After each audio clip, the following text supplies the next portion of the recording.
Para poner ese texto en su contexto, permítame hablar un poquito de lo que estaba ocurriendo en Hechos capítulo 1 y capítulo 2. Quiero testificar que este libro a la hermana Francesca le encanta. Yo le digo el libro de Francesca, el libro de los Hechos. ¿Qué estaba ocurriendo en el libro de los Hechos antes de llegar al texto que nosotros vamos a estar compartiendo la enseñanza de esta tarde? Si nosotros vamos al capítulo 1, vamos a ver que Lucas, que es el que escribe este libro, se dirige a un hombre llamado Teófilo. Y cuando la Biblia habla en el versículo 1, en el primer tratado, está haciendo referencia al Evangelio de Lucas. Si tú vas al Evangelio de Lucas, te va a encontrar en la introducción ese mismo nombre, Teófilo. Y aquí en Hechos, él le dice, en el primer tratado, oh excelentísimo Teófilo. Él está haciendo referencia al Evangelio que lleva a su nombre. Pero aquí en el capítulo 1, además de dirigirse a Teófilo, él nos habla de que Jesús, después que resucitó, después de 40 días, le enseñó a los apóstoles múltiples cosas concernientes al reino de Dios. Y los apóstoles le preguntaron al maestro, ¿restaurará el reino a Israel en este tiempo? Y el maestro le respondió, no toca a vosotros saber los tiempos y las sazones, pero recibiréis poder cuando venga sobre ustedes el Espíritu Santo, el 1:8, y me seréis testigo en Jerusalén, en Judea, en Samaria, hasta lo último de la tierra.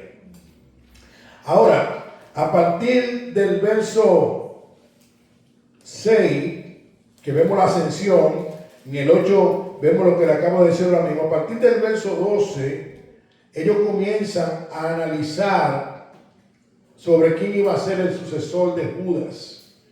Y vemos que habían dos que habían caminado con ellos, habían dos requisitos: ver caminado con ellos mientras Jesús caminó sobre la tierra y haber sido testigo de la resurrección de Cristo. Y podemos ver que ellos oraron y la suerte cayó ¿sobre quién? Sobre Matías.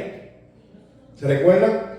Dice el verso 21, es necesario pues que de estos dos hombres que han estado junto con nosotros todo el tiempo que el Señor Jesús entraba y salía entre nosotros, comenzando del bautismo de Juan hasta el día en que de entre nosotros fue recibido arriba, uno sea hecho testigo con nosotros de su resurrección. Y señalaron a José, llamado Barsabá, que tenía por sobrenombre Justo, y a Matías. Y orando dijeron, tú, Señor, que conoce los corazones de todos, muestra cuál es de estos dos escogidos, para que tome la parte del misterio apostolado de que cayó Judas por transgresión para irse a su propio lugar. Y le echaron suerte, y la suerte cayó sobre Matías. Ahora, ya en el capítulo 2, los discípulos están en el aposento alto. Habían más o menos unos 120. Y dice el texto bíblico que el Espíritu Santo descendió como un estruendo y llenó a esos discípulos en aquel lugar y comenzaron a hablar en otras lenguas. Eso es en el día de Pentecostés. Pentecostés era una de las 3 fiestas que celebraba el pueblo. La palabra Pentecostés significa 50, que celebraba 50 días después de la fiesta de las primicias. Y ese día de Pentecostés bajan algunos judíos de diferentes lugares y viene el Espíritu Santo y desciende, lo que Cristo había hablado en el capítulo 1, versículo 8, y comenzaron estos hombres a hablar en otros idiomas según el Espíritu le daba que hablase. Estamos en el capítulo 2. Y mientras ocurría esto, ¿qué pasaba? Que muchos de los que descendieron a Jerusalén a celebrar esta fiesta comenzaron a decirse: esta gente, ¿qué es lo que está pasando aquí? Esta gente, ¿qué es lo que está pasando? Lo escuchamos hablar en nuestro propio idioma. Estarán llenos de monstruos, estarán ebrios, estarán borrachos. Entonces el apóstol Pedro, a partir del versículo 14 del capítulo 2, poniéndose en pie, le hace una referencia y le dice: no, momentico.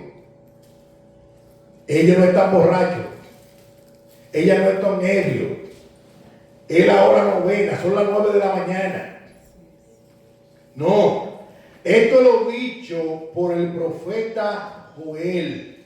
Y Pedro comenzó entonces a hablar de esta profecía que Joel había profetizado y que Cristo confirmó y que aquí se estaba cumpliendo. Pero una vez Pedro le clarifica y le dice: no, ellos no están ebrios, esto lo dicho por el profeta Joel. Pedro comenzó a predicar el evangelio a esta multitud. Comenzó a exponer el evangelio.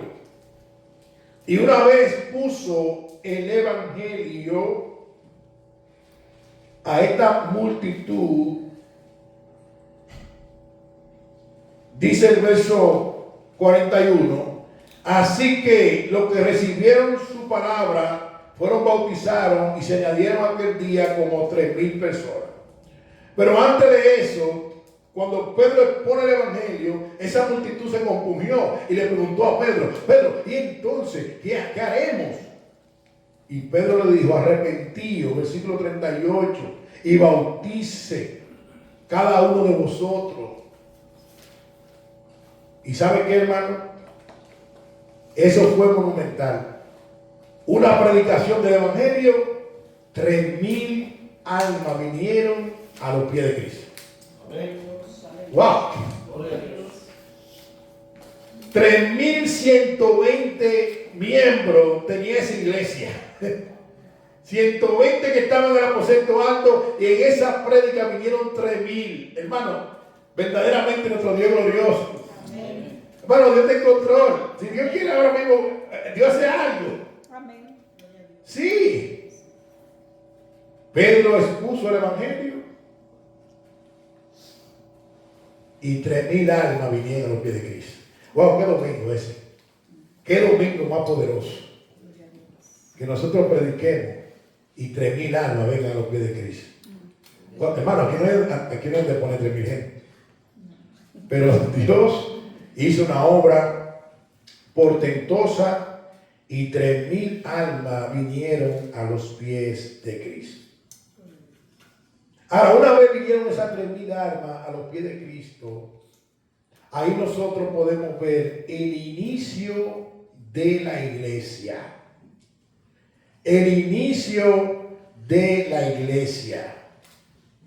Y en el inicio de esta iglesia hay ciertas características que son las que yo quiero resaltar en esta tarde, para que nosotros como iglesia la veamos, la rumiemos. Si alguna de ellas lo estamos haciendo, seguirlo haciendo, visualizar que estas características no son circunstanciales, sino que es parte del llamado cristiano, y que Dios le agrada que nosotros nos manejemos con esta característica. Ese es el tema, viviendo el evangelio en comunidad. Viviendo el evangelio en comunidad.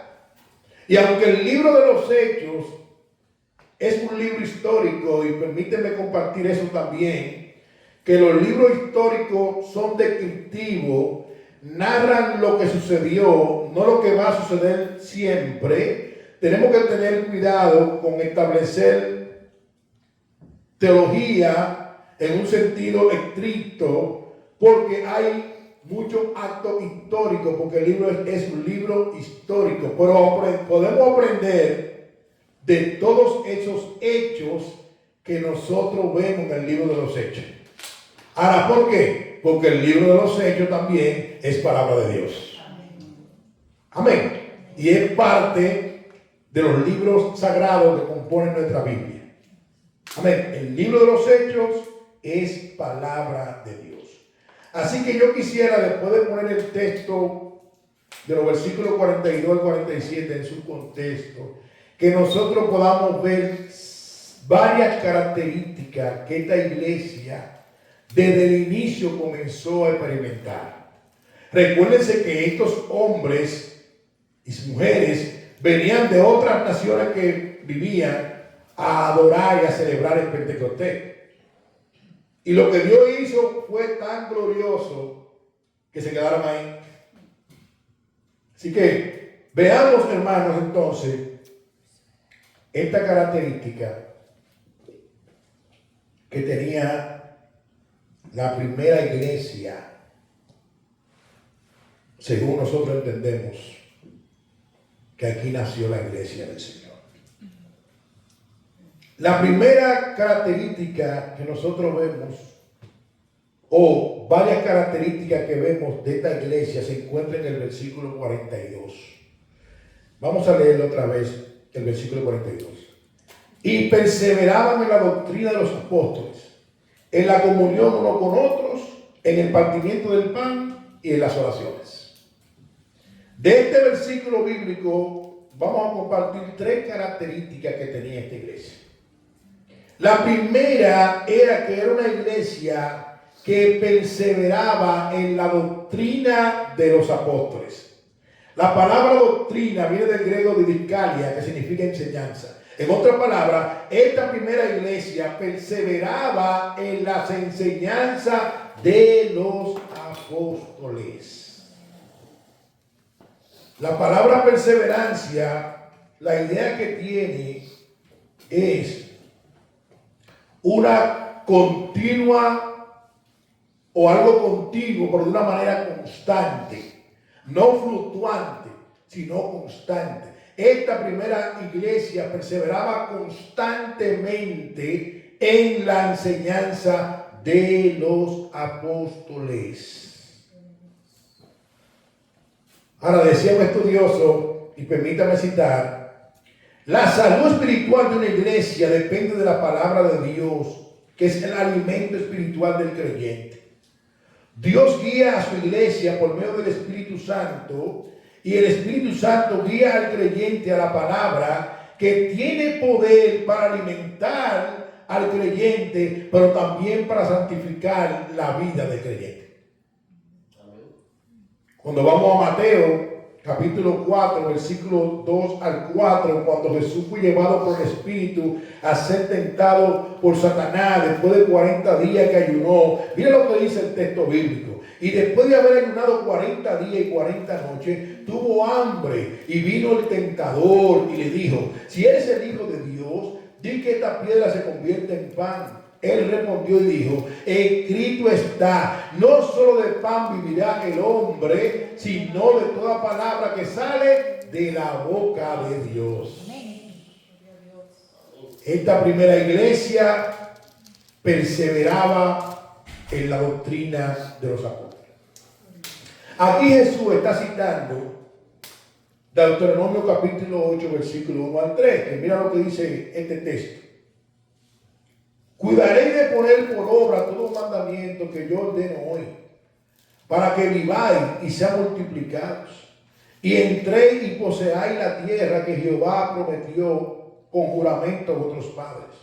Y te acordará de todo el camino por donde te ha traído Jehová tu Dios, estos 40 años en el desierto, para afligirte, para aprobarte, para saber lo que había en tu corazón, si había de guardar o no sus mandamientos.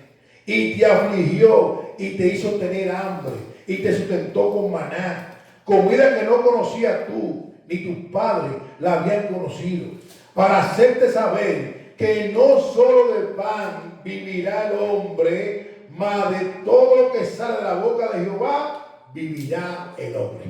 Amén. Wow. Recordemos que el Nuevo Testamento estaba escondido en el Antiguo y el Antiguo es revelado en el Nuevo. Cristo está citando aquí Deuteronomio. Hermano, esta primera iglesia perseveraba en la enseñanza de los apóstoles. Esta primera iglesia no andaba inventando, esta primera iglesia no andaba viendo cosas, no, esta primera iglesia perseveraba constantemente en las enseñanzas de los apóstoles. Juan capítulo 17, versículo 17 nos dice: santifícalo en tu verdad, tu palabra es verdad.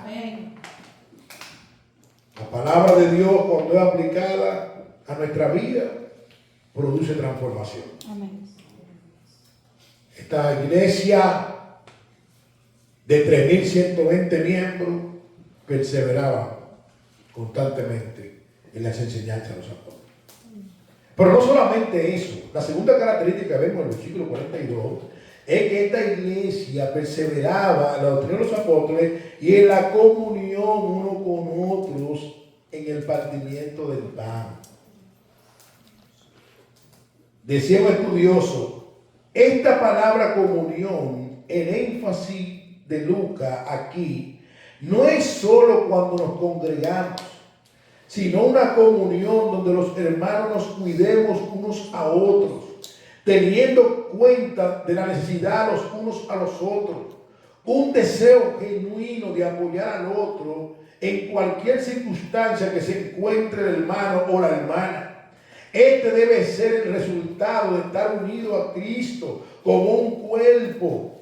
Aún el partimiento del pan, donde celebramos la Santa Cena, hace referencia a esa comunión que tenemos nosotros en Cristo. Fin de la cita. Wow, es interesante, hermano. Es interesante porque cuando Dios nos llama al Evangelio, no solamente pertenecemos a la Iglesia Universal de Cristo, sino que pertenecemos a una iglesia local. Y esa comunión no es simplemente cuando venimos aquí.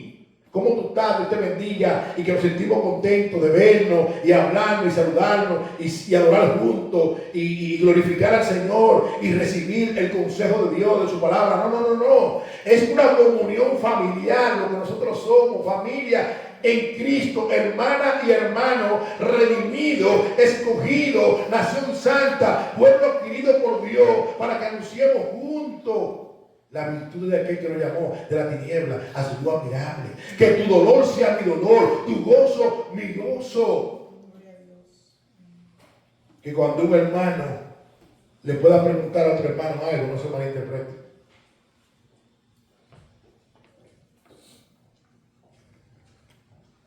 La palabra comunión es que debe haber un sentido de hermandad entre nosotros. ¿Sabe por qué? Porque si tú has creído en Cristo y el Espíritu Santo mora en ti, tú eres mi hermana, yo soy tu hermano. Amén.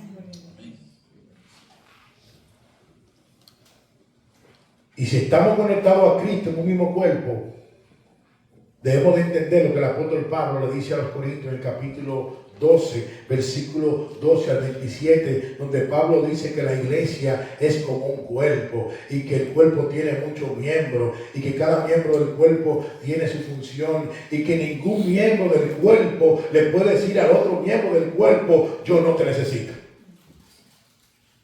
En los versículos 25 al 27, mira lo que dice Pablo de 1 Corintios 12: para que no haya desavenencia en el cuerpo, sino que los miembros todos se preocupen los unos por los otros, de manera que si un miembro padece, todos los miembros se duelen con él, y si un miembro recibe honra, todos los miembros con él se gozan. Vosotros pues sois el cuerpo de Cristo y miembro cada uno en particular. Yo no puedo darle cabida a un pensamiento pecaminoso porque una hermana va a visitar a un enfermo y le lleva un jugo. Saco una conclusión de ahí pecaminosa. Tengo que revisarme.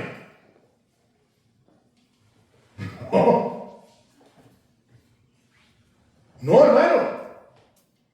Y yo sé que debemos de cuidarnos, yo sé que debemos de ser prudentes, pero tenemos que tener cuidado.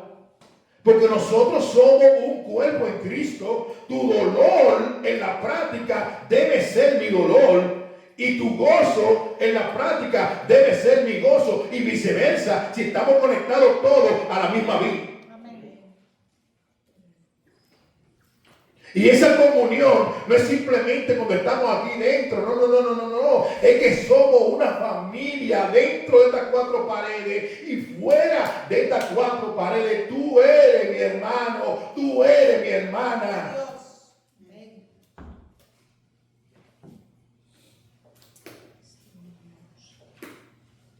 De manera que si un miembro padece, no dice alguno, todos los miembros se duelen con él. No algunos, todos. Si un miembro recibe honra, todos los miembros nos gozamos con él. Amén. Vosotros pues sois el cuerpo de Cristo. Y miembro cada uno particular.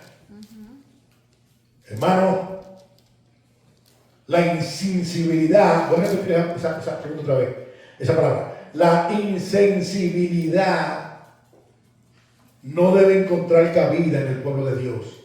Ser insensible no debe encontrar cabida. Si Dios hubiera sido insensible para con nosotros, tú y yo no estuviéramos aquí.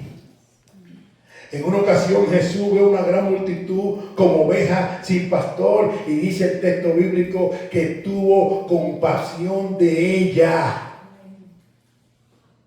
Como oveja que andaba como sin pastor. Tuvo compasión. Y esa palabra en el original, en ese texto, ¿saben qué? Que se estremecieron las entrañas de Jesús cuando vio la multitud como oveja sin pastor. Hermanos, eso es algo que no concuerda que tuvo un hermano padecer una situación y eso no te inquiete. No concuerda. No. Por eso que Juan en su primera carta dice que el que dice que ama a Dios y aborrece a su hermano es mentiroso. Porque ¿cómo es que tú amas a Dios que no lo ves y aborrece a tu hermano que lo ve? La individualidad, amados hermanos, no debe encontrar cabida, dice un estudioso, en el pueblo de Dios, porque ningún creyente ha sido llamado por Dios para vivir como llanero solitario, sino para vivir en comunidad. Para vivir en comunidad. Nosotros somos un cuerpo. Nosotros somos un cuerpo. Hebreos 10, 24 y 25 dice, y cito, y consideremos unos a otros para estimularnos al amor y a las buenas obras, no dejando de congregarnos como algunos tienen por costumbre, sino exhortando tanto más cuando veis que aquel día se acerca. Hebreos 3:13 dice, antes exhortados unos a los otros cada día. No solamente cuando venimos y nos congregamos. Sí, cuando nos congregamos nos estimulamos. Oramos juntos, oramos. Estamos aquí mano a mano. Pero el versículo 13 del capítulo 3 de Hebreo dice, antes exhortados los unos a los otros cada día, entre tanto que se dice hoy, para que ninguno de vosotros se endurezca por el engaño del pecado. Cada día estamos llamados a exhortarnos, a confiar en el Evangelio, a confiar en las promesas de Dios, a estimularnos, a escribirnos. ¿Cómo amaneciste? ¿Cómo estás? Estoy orando por ti. Tú no estás sola, tú no estás solo. Tú tienes un hermano, tú perteneces a Cristo. Cristo está con nosotros. No vivimos por vista, vivimos por fe. El Señor está con nosotros como poderoso gigante. Cada día. Amén.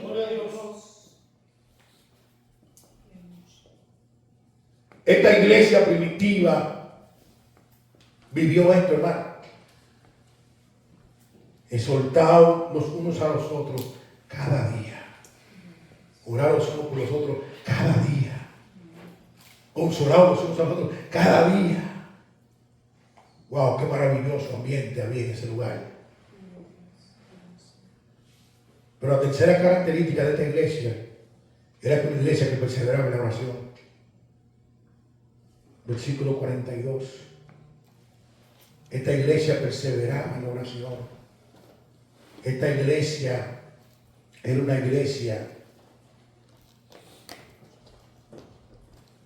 que aún el partimiento del pan que vamos a ver ahorita, también se simbolizaba la unidad que tenemos en Cristo. Pero esta iglesia era una iglesia que perseveraba en la oración.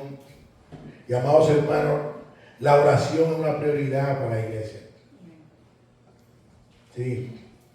Aunque la oración no es para informarle a Dios, no, porque Dios sabe todo. Ni tampoco para doblar el brazo a Dios, no. La oración es para que Dios nos ayude a entender sus propósitos, pero también reconociendo cuando nosotros oramos que no dependemos de nuestra propia fuerza. Dependemos total y absolutamente de la gracia soberana de nuestro gran Dios. Martín Lutero decía, la oración para el creyente debe ser la llave de la mañana y el pestillo de la noche. Wow, abrir el día con oración y cerrar el día orando. Abrir el día reconociendo que necesitamos el favor de Dios y cerrar el día diciéndole al Señor, Señor, te necesito. La oración debe ser la llave de la mañana y el pestillo de la noche. La Biblia está llena de exhortación a la oración. Por ejemplo, en 1 Tesalónicas 5:17 dice el apóstol Pablo, orad sin cesar. En otra palabra, tener siempre la disponibilidad de oración. Y hermano, no hay excusa. Porque ya después que Cristo dijo, está y consumado es, el velo del templo se rasgó en dos. Y tú y yo tenemos acceso directo a la presencia de Dios para orar continuamente. ¿Qué hemos visto? Perdón, ¿qué hemos visto hasta aquí? Esta es una iglesia que perseveraba en la palabra. Una iglesia que promovía la comunión, no solamente dentro de estas cuatro paredes, sino siempre. Es una iglesia que valoraba esta ordenanza de la Santa Cena, que también es parte ¿de qué? De demostrar la unidad que tenemos en Cristo. Por esto era una iglesia que era una iglesia que perseveraba en la oración. La cuarta característica de esta iglesia es que era una iglesia bondadosa y promovía la unidad. Versículos 44 y 46 dice, todos los que habían creído estaban juntos y tenían en común todas las cosas y vendían sus propiedades y sus bienes y los repartían a todos según la necesidad de cada uno. Y perseveraban unánime cada día en el templo y partiendo el pan en las casas, comían juntos como con alegría y sencillez de corazón. Permítame compartir estos versículos de la Nueva Traducción Viviente. Dice y cito: todos los creyentes se reunían en un mismo lugar y compartían todo lo que tenían. Vendían sus propiedades y posesiones y compartían el dinero con aquellos en necesidad. Adoraban juntos en el templo cada día. Se reunían en casa para la cena del Señor y compartían sus comidas con gran gozo y generosidad. Ahora aquí yo quiero comentar algo que encontré para que podamos nosotros entender un poquito a qué está haciendo referencia el hermano Lucas cuando nos quiere enseñar que vendían todas las cosas. Dice así: vendían sus bienes para compartirlo con los demás. Continuaban viviendo en comunidad, compartían el pan diario y se mantenían orando. Los creyentes debemos pensar en plural, no en singular. Eliminar el individualismo que hoy existe. Lo que vemos aquí no es un mandamiento, sino una disposición voluntaria de un corazón lleno del Espíritu, que al ver la necesidad de un hermano no se aferraban a sus propias posesiones y estaban listos para usarla en cualquier momento según surgieran las necesidades de cada cual. Fin de la cita. Lo que vemos aquí es que había una disposición, el Espíritu Santo había obrado de una manera tan poderosa que había una disposición para que aquellos que estaban en necesidad, aquellos que podían más, estaban dispuestos a vender aún sus propiedades voluntariamente, no por mandato, para apoyar a aquellos que tenían necesidad. Esta era una iglesia bondadosa, generosa. ¿Y sabe qué, hermano? Tú y yo estamos llamados a ser hospitalarios. En el libro de los Hebreos dice que aún algunos hospedaron ángeles.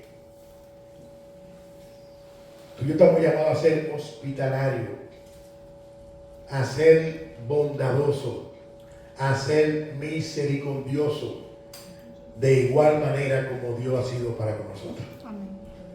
A una magnitud que nosotros vemos un ejemplo glorioso del dar de Dios. Juan 3:16, ¿qué dice? Porque de tal manera amó Dios a su Hijo, que ha dado a su Hijo unigénito. En Filipenses capítulo 2, versículo 5, ¿qué nos dice? Que Cristo no estimó el ser igual a Dios como cosa que aferrarse, y voluntariamente se despojó de toda su gloria y se entregó, se dio por cada uno de nosotros. Es un ejemplo maravilloso de dar la de Dios sin nosotros merecerlo. Esta iglesia era una iglesia bondadosa. Esta iglesia era una iglesia que promovía la unidad. Ahora hay que entender, como hablamos en la escuela dominical, en el tiempo que estamos analizando la constitución de la iglesia, que el enemigo disfruta cuando hay división. Nuestro lema de este año es fomentando el compañerismo, pero Satanás no quiere eso. No. Satanás va a buscar todas las vías para que eso no se dé. Pedro dice que él anda como león rugiente buscando a quien devorar. Pero tú y yo, que estamos conectados a Cristo y que posicionalmente estamos unidos a Él, tú y yo sabemos que Pablo, hablando de los Efesios en el capítulo 4, nos exhorta a nosotros a preservar la unidad. A preservar la unidad. Aún que si hay una diferencia, una situación que se da y se puede dar y se da entre nosotros, estamos llamados a perdonarnos, como hablamos en la escuela dominical. Efesios 4:32 dice: antes sé benigno uno con otro, misericordioso, perdonando unos a otros, como Dios también os perdonó a vosotros en Cristo. Amén. Amén. Wow. Hermanos y hermanas, si tú eres cristiana, si tú eres cristiano, si yo soy cristiano, el hecho de llevar el nombre cristiano, ¿sabes qué quiere decir eso? Que tú y yo estábamos destituidos de la gloria de Dios. Que tú y yo éramos reos de la justicia divina. Que tú y yo merecíamos el justo juicio de Dios, el infierno. Pero por la gracia de Dios, cuando se manifestó su misericordia, Él nos salvó por pura gracia. Amén, Dios. Amén, gloria a Dios. Antes sé benigno. ¿Sabes qué significa esa palabra benigno? Creo que tú conoces eso. Cuando tú vas a hacer un examen, por ejemplo del cáncer, y te dicen, es benigno. Tú vas como con el corazón, boom, boom, boom. Y cuando te dicen, es benigno, como que respira. Porque tú sabes que hay una situación, pero no es peligrosa. Pero cuando te dicen es maligno. ¿Y qué dice Pablo? Antes sé benigno uno con otro. Misericordioso, ¿qué? Unos a otros.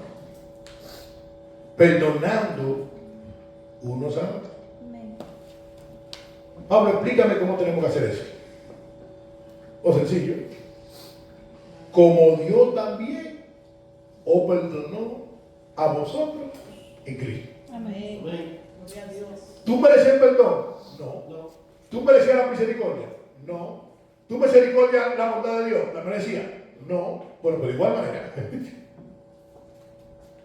Aunque él o ella no se lo merezca, el llamado es, ¿sabes a qué? Vamos a Efesios 5.1 para que tú veas. ¿Qué nos dice Efesios 5.1? Efesios 5.1. Este texto que me llegó a la mente. ¿Qué nos dice Efesios 5.1? Nos dice, sé pues, ¿el qué? ¿Imitadores de quién? De Dios. De Dios, ¿cómo? Hijos amados. ¿Tú eres hija de Dios? Amén. ¿Tú eres hijo de Dios? Amén. Si es así, Dios nos exhorta a que le imitemos a Él. Amén. Y esa palabra imitar, la idea que tiene es hacer lo mismo que el otro. Dios nos perdonó a nosotros sin merecerlo. Dios fue benigno con nosotros. Dios fue misericordioso con nosotros. Así mismo estamos llamados tú y yo a ser. Esta iglesia era una iglesia que promovía la unidad. Esta iglesia era una iglesia que no solamente promovía la unidad, sino que compartían lo que tenían. Estaban dispuestos voluntariamente a apoyar a un hermano en cualquier situación. La quinta característica, esta iglesia era una iglesia bendecida por el Espíritu Santo. Versículo 36, 38 y verso 43 dice: al oír esto se compungieron de corazón y dijeron a Pedro y a los otros apóstoles: varones hermanos, ¿qué haremos? Pedro le dijo: arrepentido y bautícese cada uno de vosotros en el nombre de Jesucristo para el perdón de los pecados y recibiréis el don del Espíritu Santo. Y sobrevino temor, verso 43, a toda persona, y muchas maravillas y señales eran hechas por los apóstoles. Esta era una iglesia bendecida con el Espíritu Santo. Y es interesante, hermano, resaltar que esta iglesia vivía en el poder del Espíritu Santo y que la iglesia de Cristo debe de caminar total y absolutamente en dependencia del Espíritu Santo. Es el Espíritu Santo que convence de pecado, de justicia y de juicio. Es el Espíritu Santo que ilumina nuestro entendimiento para entender la palabra de Dios. Es el Espíritu Santo que nos guía a toda verdad, a toda justicia. Es el Espíritu Santo el consolador por lo cual Cristo oró. Juan 16, 7 y 8 dice: pero yo digo la verdad, os conviene que yo me vaya, porque si no me fuere, el Consolador no vendría a vosotros, mas si me fuere, os lo enviaré, y cuando Él venga, convencerá al mundo de pecado, de justicia y de juicio. Es el Espíritu Santo que hace la obra en el corazón de la persona, no el hombre. Amén. La iglesia depende del Espíritu Santo. Esta iglesia dependía del Espíritu Santo. Amén. Aleluya. Estas cosas os he hablado. Amén. ¿Me está siguiendo la idea, hermano? Hermano, nosotros no podemos como iglesia depender de nuestra propia inteligencia. No. No se trata de ti. El evangelio no se trata de ti ni de mí. El evangelio se trata de Dios. Y de confiar en las promesas de Dios. Que las promesas de Dios, como dice ese himno, son como roca. Amén. Son como roca. Amén. Y todas las promesas de Dios en Cristo son sí. Y en Él amén. El cristianismo, el evangelio, no se vive por sentimiento, sino por convicción. Lo que Dios dice es así. Amén. ¿Qué hemos visto hasta aquí? Porque ya estoy concluyendo. Esta iglesia perseveraba en la palabra. Esta iglesia perseveraba en la comunión. No solamente aquí, y ya vimos el domingo, y ya nos desconectamos, y nos volvemos el martes, los que pueden venir, y después nos desconectamos, y el domingo, no. La comunión es que tú y yo estamos ya unidos por medio de Cristo. Nos congregamos 2 días aquí en la iglesia local. Por eso no quiere decir que ya nos desconectamos. No, porque el cristiano no se desconecta. El cristiano no se desconecta de David. No. No. Tú y yo estamos a una distancia de un WhatsApp, o de una llamada, o de un FaceTime, o un tango. Sí, para pedir la oración, para escribirte. Hermana, estoy orando por ti. Hermano, estoy orando por ti. Recuerda, no estás solo. Acuérdate que Isaías 26:3 dice que Jehová guardará completa paz a aquel cuyo pensamiento no persevera, porque será confiado. Confía en Jehová, confía en Jehová. No te detengas, no te rindas. Vamos para adelante, somos uno. Confía en Jehová, confía en Jehová, confía en Jehová. Vamos juntos.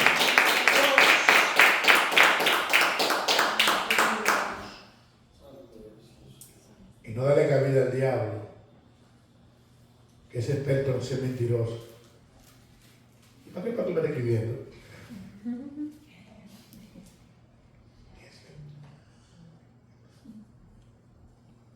Tu pastor te está escribiendo porque te ama.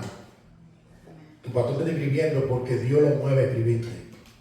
Tu pastor te está escribiendo porque hay un peso delante de Dios por la vida tuya, por la cual tu pastor o tus pastores, en el caso que haya varios, un día van a dar cuenta a Dios por tu vida. No es fácil ser pastor, no recibe muchos tablazos. Y honestamente le he preguntado al Señor, a veces,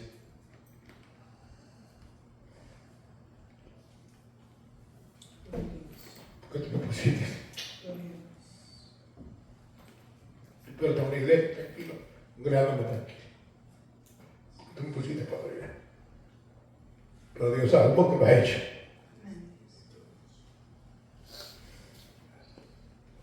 Dios sabe por qué. Él es bueno.